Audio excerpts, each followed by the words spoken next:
बिल्कुल हजरत उमर से मिलती जुलती और दोनों की हाइट भी बिल्कुल सेम, ऑलमोस्ट 7 फुट। लेकिन वहाँ एक शख्स हजरत उमर से पहले ही मिल चुका था। Hello guys, welcome to our channel. और आज हम लेके आए हैं 3000 years of Israel versus Palestine का रिएक्शन। सो जो द कोहिस्तानी है, ये इस्लाम की वीडियोस के बारे में बहुत अच्छे से बताते हैं, लाइक कैसे उन्होंने हमें काबा के बारे में बताया था और सारी चीज़ों के बारे में बहुत अच्छे से बताते। तो मेरे ख्याल से इनसे अच्छा हमारे लिए कोई नहीं हो सकता जो हमें इजराइल पैलेस्टीन वॉर के बारे में और हमें समझा पाए कि क्यों ये कितने साल से चलता आया है और क्या क्या यहाँ पे होता है। बिकॉज हमें सब अभी जो पता है वो करंट टाइम का पता है, उसके पहले टाइम का नहीं पता है, तो फिर वो शायद ये हमें एनलाइटन। और हम लोगों ने पिछले भी काफी वीडियोस देखे, उससे भी हम लोगों को ना काफी ज्यादा नॉलेज मिली कि लाइक इनकी लड़ाई क्यों चल रही है ना, करंट सिचुएशन क्या है पैलेस्टीन और इजराइल की। पहले ऐसे था कि जो वर्ल्ड है ना वो इजराइल को सपोर्ट कर रहा था, लेकिन इस बार पहली बार ऐसे हुआ है कि जो वर्ल्ड है वो पैलेस्टीन को सपोर्ट कर रहा है। बहुत सारे हमने देखा कि कैसे बहुत सारी रैलीज हो रही है अलग अलग कंट्रीज में, है ना, पैलेस्टीन को सपोर्ट करने के लिए। सिर्फ इंडिया है कि जहाँ रैलीज नहीं हो रही है क्योंकि वो इजराइल को सपोर्ट करता है। बाकी जैसे न्यूयॉर्क है, डेनमार्क वगैरह का, वो सारे पैलेस्टीन को सपोर्ट कर रहे हैं। ऐसा नहीं है कि मुस्लिम कंट्रीज भी पैलेस्टीन को सपोर्ट कर रही है, नॉन मुस्लिम कंट्रीज भी पैलेस्टीन को सपोर्ट कर रही है, जो कि पैलेस्टीन के लिए काफ़ी ज़्यादा अच्छा है। तो बाकी देखते हैं कि ये जो वॉर है इनके बीच 3000 ईयर से क्यों चलते आ रही है। फिर देख लेते हैं इस वीडियो में क्या बताया गया है। तो आप भी देखो, हम भी देखते हैं। Let's start. फलस्तीन ये सिर्फ आज का मसला नहीं, बल्कि पिछले 3000 साल से इस सिटी को कब्जा करने की लड़ाई चल रही है। आज से 3300 साल पहले अल्लाह ने मूसा अलैहिस्सलाम को हुक्म दिया कि बनी इसराइल यहूदी को इजिप्ट में फिरौन की गुलामी से निकाल कर आजाद कर दो। और फिर बहुत मुश्किल से फिरौन ने आखिर बनी इसराइल को आजाद कर दिया, जिसके बाद मूसा अलैहिस्सलाम बनी इसराइल को लेकर फलस्तीन के पास आए और कहा कि इस सिटी पर हमला करो। लेकिन बनी इसराइल ने कहा कि आप और आपका रब जाकर लड़े, हम ये लड़ाई नहीं करने वाले। जिसकी वजह से अल्लाह ने 40 साल तक इन्हें इस डेजर्ट में रहने की सजा दी, जिधर मूसा अलैहिस्सलाम पर आसमानी किताब तौरात नाजिल हुई। और इस तौरात के पहले chapter the book of genesis में क्लियरली लिखा है, साफ साफ लिखा है कि ये इलाका फलस्तीन अल्लाह ने सिर्फ और सिर्फ इब्राहीम अलैहिस्सलाम की औलाद के लिए रखा है। जिसकी वजह से आज तक ये जितनी लड़ाइयां चल रही हैं, ये इसलिए है क्योंकि यहूदी ये क्लेम करते हैं कि तौरात की इस आयत के मुताबिक जेरूसलम और फलस्तीन पर सिर्फ और सिर्फ बनी इसराइल का हक है, क्योंकि बनी इसराइल इब्राहीम अलैहिस्सलाम की औलाद, इसहाक अलैहिस्सलाम की औलाद में से है। एंड इट मेक्स सेंस, तब तो इनको मिलना चाहिए। सही बात। देखिए, तौरात में लिखा है कि ये इलाका इब्राहीम अलैहिस्सलाम की औलाद के लिए, सिर्फ इसहाक अलैहिस्सलाम की औलाद के लिए नहीं। इब्राहीम अलैहिस्सलाम के एक नहीं बल्कि 2 बेटे थे, इसहाक और इस्माइल। इसहाक अलैहिस्सलाम वाज द फादर ऑफ बनी इसराइल, बट इस्माइल अलैहिस्सलाम को अरबों का फादर समझा जाता है। और ये बात सिर्फ हम नहीं, इवन यहूदी भी इस बात को मानते हैं। तो इन्हीं की किताब तौरात के मुताबिक फलस्तीन पर सिर्फ इसहाक अलैहिस्सलाम दोनों का है, बल्कि इस्माइल अलैहिस्सलाम की औलाद अरबों का भी हक है। मूसा अलैहिस्सलाम के साथ 40 साल डेजर्ट में रहने के बाद आखिर बनी इसराइल ने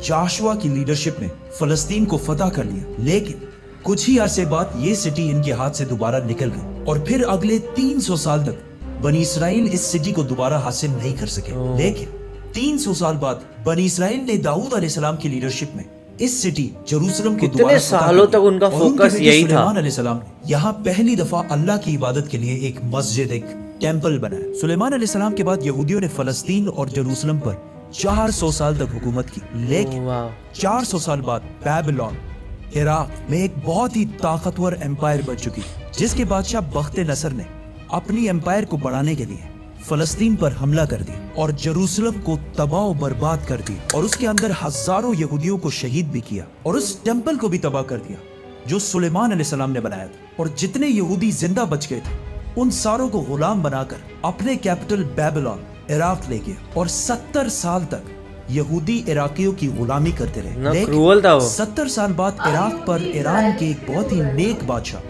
साइरस द ग्रेट ने हमला कर दिया, जिसे जुल्करनैन के नाम से जानते हैं। साइरस द ग्रेट ने इराक की इस हुकूमत को फतह कर लिया और यहाँ जितने भी यहूदी थे उन सारों को वापस फलस्तीन भेजा और उन्हें फंड्स भी दिए कि वापस जाकर सुलेमान अलैहिस्सलाम के टेंपल को दोबारा बना, जो इससे पहले तबाह कर दिया गया था। जिसके बाद यहूदियों ने फिर फलस्तीन पर 400 साल तक हुकूमत की। लेकिन फिर इन पर एक ऐसी हुकूमत ने हमला किया जिसने सारे यहूदियों को यहाँ से 600 साल तक बाहर निकाल दिया, द ग्रेट रोमन एम्पायर। और बनी इसराइल पर इतना जुल्म किया जो इससे पहले किसी ने भी नहीं किया था। यहूदियों ने रोमन एम्पायर से लड़ने की भी कोशिश की, लेकिन रोमन एम्पायर ने हजारों यहूदियों को कत्ल किया और हालात इतने खराब हुए कि यहूदी रोमन एम्पायर से छुपकर गारों में रहने लगे। और रोमन एम्पायर ने बैतुल मक़दस, जिसे पहले सुलेमान अलैहिस्सलाम और फिर जुल्करनैन ने बनाया था, दोबारा तबाह और बर्बाद कर दिया। और उसके बाद ये टेंपल आज तक दोबारा नहीं बन सका। रोमन एम्पायर ने फलस्तीन और खतरनाक थे रोमन एम्पायर 600 वाले। साल तक हुकूमत की, लेकिन 600 साल बाद रोमन एम्पायर ने एक ऐसी गलती की जो उसे कभी नहीं करनी चाहिए थी। उन्होंने अरब में बहुत ही तेजी से फैलते हुए नए रिलीजन इस्लाम पर हमला करने की कोशिश की, लेकिन इस्लामिक रिलीजन और खिलाफत इतनी तेजी से फैलती गई कि कुछ ही सालों में रोमन और पर्शियन एम्पायर दोनों को फतह कर लिया। वाह। जिसके बाद हजरत उमर दुनिया के सबसे ताकतवर बादशाह बन गए, जिनकी हुकूमत अलेक्जेंडर द ग्रेट की एम्पायर से बहुत बड़ी थी। आखिर मुसलमान रोमन एम्पायर को फतह करते करते जेरूसलम के दरवाजे तक पहुंचे। रसूलुल्लाह सल्लल्लाहु अलैहि वसल्लम ने पहले ही कह दिया था कि मुसलमान एक दिन जेरूसलम जरूर फतह करेंगे। अब मुसलमानों के पास दो ऑप्शन, या तो जेरूसलम को उसी तरह तबाह किया जाए जो इससे पहले बाकी बादशाहों ने किया था, और या इसका सीज मुहासरा कर लें। आखिर 6 महीने बाद जेरूसलम के गवर्नर सफ्रोनियस ने कहा कि मैं यरूशलेम सिर्फ एक ही शर्त में मुसलमानों के हवाले करूंगा कि मुसलमानों के बादशाह उमर खुद आकर मुझसे मिले। तो खालिद बिन वलीद रज़ी अल्लाह ताला अन्हु ने सोचा कि अब मुसलमानों के अमीरुल मोमिनीन को क्यों डिस्टर्ब किया जाए, तो वो खुद उमर बनकर सफ्रोनियस से मिलने गए, क्योंकि खालिद बिन वलीद रज़ी अल्लाह ताला अन्हु की अपीयरेंस बिल्कुल हजरत उमर से मिलती जुलती कमाल है। और दोनों की हाइट भी बिल्कुल सेम थी, ऑलमोस्ट 7 फुट। लेकिन वहाँ एक शख्स हजरत उमर से पहले ही मिल चुका था, तो उन्होंने कहा कि ये हजरत उमर नहीं हो सकता। तो मजबूरन खालिद बिन वलीद रज़ी अल्लाह ताला अन्हु को हजरत उमर, उस वक्त दुनिया के सबसे ताकतवर बादशाह, को जेरूसलम बुलाना पड़ा। सफ्रोनियस फुल लग्जरी गोल्ड और सिल्वर पहनकर बिल्कुल तैयार हो गया, क्योंकि इतने बड़े बादशाह उनसे मिलने आ रहे थे। लेकिन सफ्रोनियस और पूरा जेरूसलम ये देखकर हैरान हो गया कि बादशाह का गुलाम ऊंट पर बैठा हुआ है और बादशाह खुद बिल्कुल आम कपड़ों में पैदल चलकर आ रहा है। क्या? ये मंजर जेरूसलम वालों के लिए बहुत शॉकिंग था, क्योंकि वाह। इससे पहले जब भी किसी बादशाह ने जेरूसलम पर हजरत फतह उमर। हासिल की है, उसने इस सिटी को तबाह और बर्बाद कर दिया था और यहाँ की गलियों को खून से भर दिया था। लेकिन अब ये एक बादशाह आया है जो उन सारों से ज्यादा ताकतवर है, लेकिन बगैर किसी फौज के और बिल्कुल आम कपड़ों में। ऐसा इससे पहले कभी भी नहीं हुआ था। हजरत उमर ने सारे रिलीजन्स को आजादी दी और बगैर कोई खून बहाए सफ्रोनियस ने जेरूसलम को हजरत उमर के हवाले किया। लेकिन उन्होंने एक शर्त ये भी रखी कि मुसलमान यहूदियों को जेरूसलम आने की इजाजत नहीं देंगे। लेकिन हजरत उमर ने उसकी ये शर्त नहीं मानी और यहूदियों को भी बैतुल मुक़द्दस आने की इजाजत दी। और इस तरह पहली दफा जेरूसलम इब्राहीम अलैहिस्सलाम के बेटे इस्माइल अलैहिस्सलाम के औलाद के पास आया। इसके बाद ऑलमोस्ट 350 साल तक मुसलमान, क्रिश्चियन और यहूदी जेरूसलम में बिल्कुल पीस और अमन के साथ रहने लगे। लेकिन फिर 350 साल बाद क्रिश्चियंस ने पूरे यूरोप से फौज जमा करके जेरूसलम पर दोबारा हमला कर दिया। उस वक्त मुसलमानों के आपस में बहुत लड़ाइयां चल रही थी, जिसका फायदा उठाकर क्रूसेडर्स ने आसानी से जेरूसलम को फतह ये कर जगह लिया। पे और कितनी जेरूसलम लड़ाइयां फतह हुई हैं करने के इतने बाद सालों तक। मुसलमानों और यहूदियों पर अनबिलीवेबल जुल्म किया और हजारों मुसलमानों और यहूदियों को शहीद कर दिया और मस्जिदों और सिनेगॉग्स को भी तबाह कर दिया। और हिस्ट्री में लिखा है कि क्रूसेडर्स ने जेरूसलम की गलियों को मुसलमानों के खून से भर दिया था और इवन मस्जिद अक्सा को भी मस्जिद से एक महल, पैलेस में बदल दिया था। ओह। यहूदियों के औरतों और बच्चों ने अपनी जान बचाकर अपने आप को सिनेगॉग्स में बंद कर लिया। लेकिन क्रूसेडर्स ने इन सारे बिल्डिंग्स को आग लगा दी और इनके बच्चों और औरतों को जिंदा जला दिया। और ये सब सिर्फ हम नहीं कहते, बल्कि ये ऑथेंटिक हिस्ट्री का हिस्सा है जिसे यूरोपियंस भी मानते हैं। इसके बाद इन क्रूसेडर्स ने जेरूसलम पर ऑलमोस्ट 90 ईयर्स तक हुकूमत की। लेकिन फिर 90 ईयर्स बाद मुसलमानों के एक बहुत बड़े बादशाह सुल्तान सलाहुद्दीन अयूबी ने पूरी मुस्लिम दुनिया से फौज जमा ये देखा हुआ है। करके जेरूसलम को दोबारा क्रिश्चियन से छीन कर फतह कर लिया। और उस वक्त सारे क्रिश्चियंस का ये ख्याल था कि अब सलाहुद्दीन हमसे उसी तरह बदला लेगा जिस तरह हमने लाखों मुसलमानों को शहीद पर उन्होंने किया। ऐसा नहीं किया। लेकिन सलाहुद्दीन अयूबी ने बिल्कुल हजरत उमर की तरह सारे क्रिश्चियंस को माफ कर दिया। इवन क्रिश्चियंस भी इस बात पर हैरान हुए और सलाहुद्दीन से पूछा कि जब हमने फतह किया तो हमने हर मुसलमान को कत्ल किया था। लेकिन सलाहुद्दीन अयूबी ने उन्हें कहा, I am not those men. I am Salahuddin. वाह। Salahuddin. صلاح الدین ایوبی نے ان سارے ریلیجنز کیا کو دوبارہ بڑھیا بات آزادی کہی۔ دی اور مسجد اقصی جسے محل بنا دیا گیا تھا اسے دوبارہ مسجد بنایا اور ادھر پہلی نماز ادا کی۔ جروسلم کو جب بھی کسی بادشاہ نے فتح کیا ہمیشہ ادھر بہت خون بہایا ہے سوائے مسلمانوں کے جنہوں نے ہمیشہ بالکل پیس اور امن کے ساتھ اس سٹی کو فتح کیا۔ صلاح الدین ایوبی کے بعد ایک بار پھر سارے ابراہیمک ریلیجنز جروسلم میں بالکل پیس اور امن کے ساتھ 800 سال تک رہے۔ 800 سال، لیکن 800 سال بعد اور آج سے 100 سال پہلے world war one, Ottoman empire کی حکومت، تو ورلڈ وار ون کے بعد عربوں نے برٹش کے ساتھ مل کر عثمانیہ خلافت کو ہمیشہ کے لیے ختم کر دیا کہ ہم عربوں پر یہ ٹرکش لوگ آ کے کیوں حکومت کر رہے ہیں۔ تو اس نیشنلزم کی وجہ سے فلسطین بھی مسلمانوں کے ہاتھ سے نکل گیا، لیکن تھوڑے ہی عرصے پہلے برٹش اور یہودیوں کی آپس میں ڈیل ہو چکی تھی کہ اگر برٹش کو یہ علاقے ملے تو وہ ادھر ایک یہودی اسٹیٹ بنائیں گے۔ اور یہ معاہدہ ہوا کیوں تھا؟ کیونکہ اس سے پہلے یہودی یورپ کے ہر field, business, science, medical, banking, ہر چیز میں بہت سٹرونگ ہو چکے تھے، جس کی وجہ سے یہودی یورپ کے سب سے طاقتور اور رچ کمیونٹی بن گئے۔ تو ان کی سپورٹ حاصل کرنا برٹش کے لیے سب سے ضروری تھا، اور پچھلے 1800 سال سے بہت پاورفل یہودیوں کمیونٹی کے پاس بن گئی تھی۔ اپنا کوئی بھی ملک نہیں تھا۔ تو ان میں سے کچھ یہودیوں نے زائنزم کی سوچ شروع کی کہ ہمارا یہودیوں کا بھی ایک اپنا ملک ہونا چاہیے، اور اس کے لیے انہوں نے اسی فلسطین کے علاقے کو چنا۔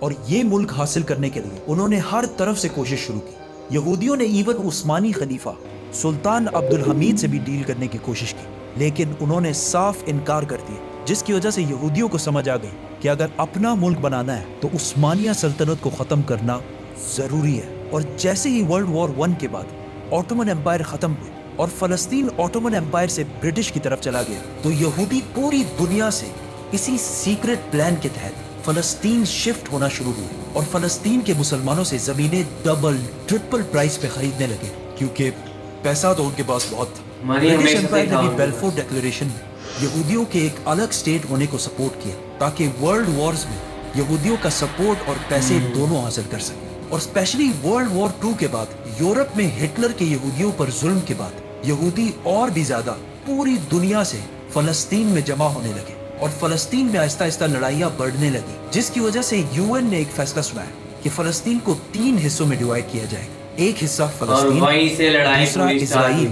اور تیسرا جروسلم، جو ان دونوں میں سے کسی کا بھی نہیں ہوگا، بلکہ یہاں UN کی حکومت ہوگی، اور اس میں سب ریلیجنز کو آزادی ہوگی، جس پر عرب ممالک نے اس فیصلے کی سخت مخالفت کی۔ اور اسرائیل کے آزاد ہونے کے صرف ایک دن بعد اسرائیل پر ہر طرف سے حملہ کر دیا۔ ایجپٹ، جارڈن، سیریا، تینوں کی فوجیں ایک ساتھ اسرائیل میں داخل ہوئی، لیکن بہت ہی بے شرمی سے عرب ممالک یہ جنگ ہار گئے، اور ایک ایسے ملک سے ہارے جو ان سے سائز میں بہت چھوٹا تھا، اور جو اس جنگ سے صرف ایک دن پہلے آزاد ہوا تھا۔ اس ہار کی وجہ سے جو پلان UN نے اس جنگ سے پہلے بتایا تھا، اس کا صرف 40% علاقہ فلسطینیوں کو ملا، اور 60% علاقہ اسرائیل نے فتح کر لیا، اور ایون جروسلم کی آدھی سٹی کو بھی فتح کر لیا۔ اسرائیل اکیلے یہ جنگ نہیں لڑ رہا تھا، بلکہ اس کے ساتھ پوری دنیا کا سپورٹ بھی تھا۔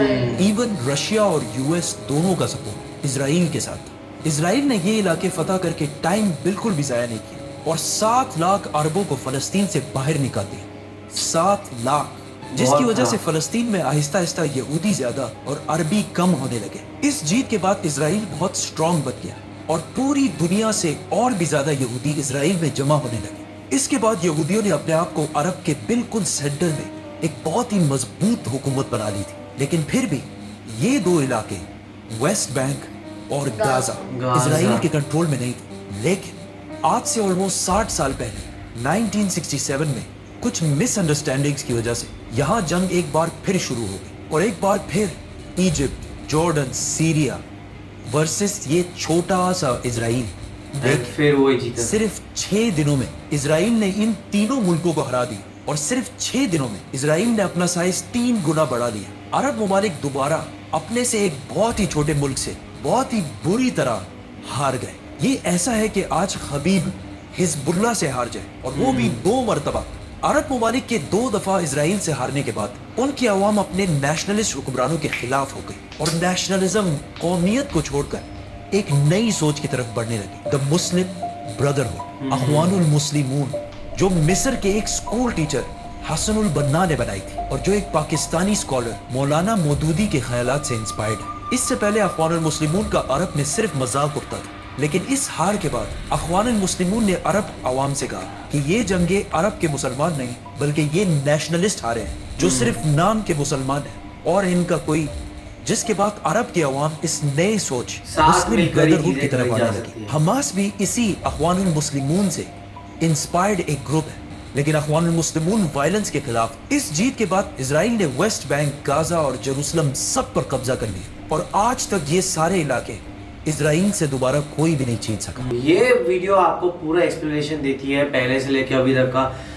लेकिन इसमें यही चीज़ समझ आती है कि इस तरीके से जो पैलेस्टीन के जो लोग हैं, जो अरबी लोग हैं, जो वहाँ के मुस्लिम्स हैं, उनको बहुत ज़्यादा परेशानी हुई है। एंड उनको जो है उनकी, क्योंकि वहाँ के बाकी अरब देशों ने अपने अपने चीज़ों से वॉर लड़े और फिर वो हार के वो तो अपने देश में चले गए, लेकिन जो वहाँ के रहने वाले लोग थे उनके साथ बहुत नाइंसाफ़ी होगी। उनका जो थोड़ा वो लैंड था वो भी छिन गया, वो वहाँ पे भी कैद नहीं रहते और उनके ऊपर कंटिन्यूसली परेशानियाँ होती रहती हैं। तो यहाँ पे वो देख के बहुत दिल दुखा। और लाइक हम लोगों को ये भी पता लगा कि स्टार्टिंग में तो ऐसा था ना कि वो डिवीजन जब हुआ तो मतलब कि दो भाई का सीन था, आधा इधर वाला, और फिर हम लोगों को बाद में पता लगा कि कैसे कैसे इजराइल ने स्टार्ट किया टॉर्चर करना फिलिस्तीन को। और उसके और सबसे ज़्यादा शर्मसार चीज़ ये थी जब उन्होंने बोला कि जो मतलब कि इजराइल ने फिलिस्तीन पर अटैक किया था जब डिवीजन हुआ था, एक दिन हुआ था ना, तो मतलब कि उसमें रशिया ने और अमेरिका ने भी सपोर्ट किया था। लाइक एक कंट्री इतनी बड़ी और दूसरी इतनी छोटी सी है ना,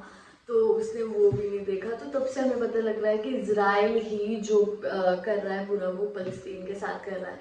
तो और ये सब कुछ जो चीज़ें लड़ाई हो रही है, ये पीस ऑफ लैंड के पीछे हो रही है, तो आई होप जो भी इनके बीच कॉन्फ्लिक्ट है वो जल्दी से जल्दी शांत हो, रिजॉल्व हो, क्योंकि जो इनकी सिचुएशन है उससे ऐसे भी लग रहा है कि वर्ल्ड वॉर 3 भी हो सकता है, क्योंकि हम लोगों को पता लगा कि काफ़ी ज़्यादा कंट्रीज़ है वो इनमें अंगेज हो गई है ना, कुछ फिलिस्तीन को सपोर्ट कर रही है, कुछ इजराइल को सपोर्ट कर रही है। तो ऐसा ना हो जाए कि वर्ल्ड वॉर 3 जैसी सिचुएशन हो जाए।